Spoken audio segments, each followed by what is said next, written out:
everybody, it's Jessica, founder of Golden Triangle Yoga and creator of yoginimama.com, where I help women manage everyday stress, create healthy habits, and live empowered lives. Hey, have you ever wondered about this buzz going around about the mind-body connection?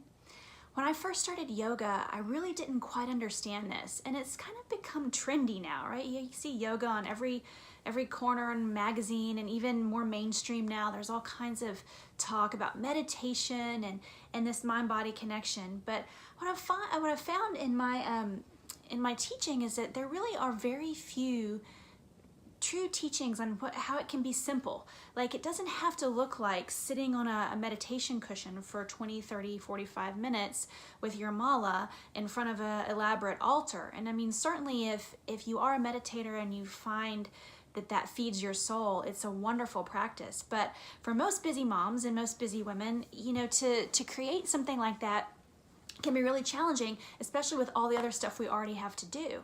And so what I wanted to share with you today are 3 simple things you can do to start to really get a sense of what the mind-body connection feels like and how it can work for you in a very simple way. So the first thing is that I want you, this is a challenge, right? I want you to take your shoes off and go stand on the grass or the dirt. There's also a big trend right now around earthing, like, earthing sheets and earthing mats. And so we get that the earth that we live on, planet Earth, has this frequency. But you don't have to buy $100 sheets or a $100 mat. You can take your shoes off and you can go stand on the grass for a few minutes. And what happens is, in the bottoms of our feet, we have all these little chakras, or these little kind of energetic points in the bottoms of your feet. This is why if you study like Chinese reflexology and acupuncture, there's all these little what are called marma points, or kind of energy points, reflexology points on the bottoms of your feet. And that's one of the places that we can absorb energy from. And I remember when I was young, my grandma used to put, if we had a cough, she would put Vicks salve on the bottoms of our feet, and it would actually stop the cough, right? And you hear that now. They put essential oils on the bottoms of your feet, you know, for grounding. But so we get that there's this kind of juicy place at the bottoms of our feet that you can stand on the grass, and just kind of what happens is you get an attunement. You start to sort of vibe or resonate with the frequency of the planet. And it's very cool, and it only takes a few minutes every day, maybe 3 to 5 minutes. Now, if you live in Southeast Texas like I do, please do check for fire ants, okay? Because that's not a fun experience to step in a pile of fire ants. But so find a fire ant free patch of grass and go stand in it. And then the second thing I want you to be aware of is your posture. And this is something, you know, again, that is kind of well known, but we don't really get why.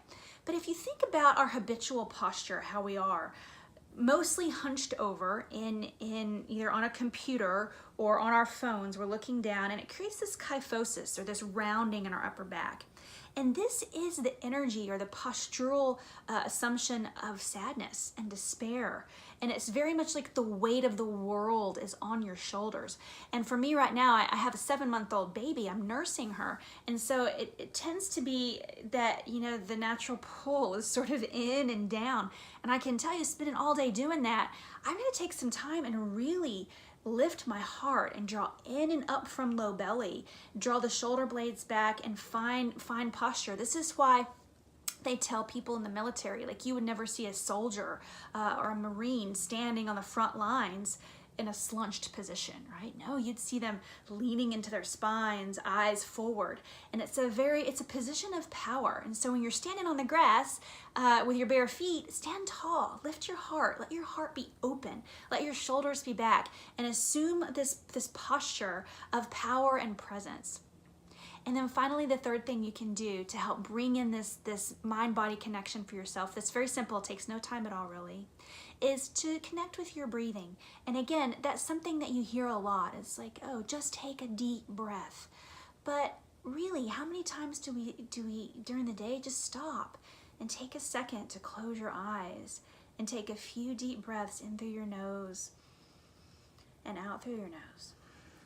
So let's do it all together right now, wherever you are, unless you're driving. But if you're just watching, just close your eyes, sitting tall, relax your shoulders, breathing in through your nose and out through your nose.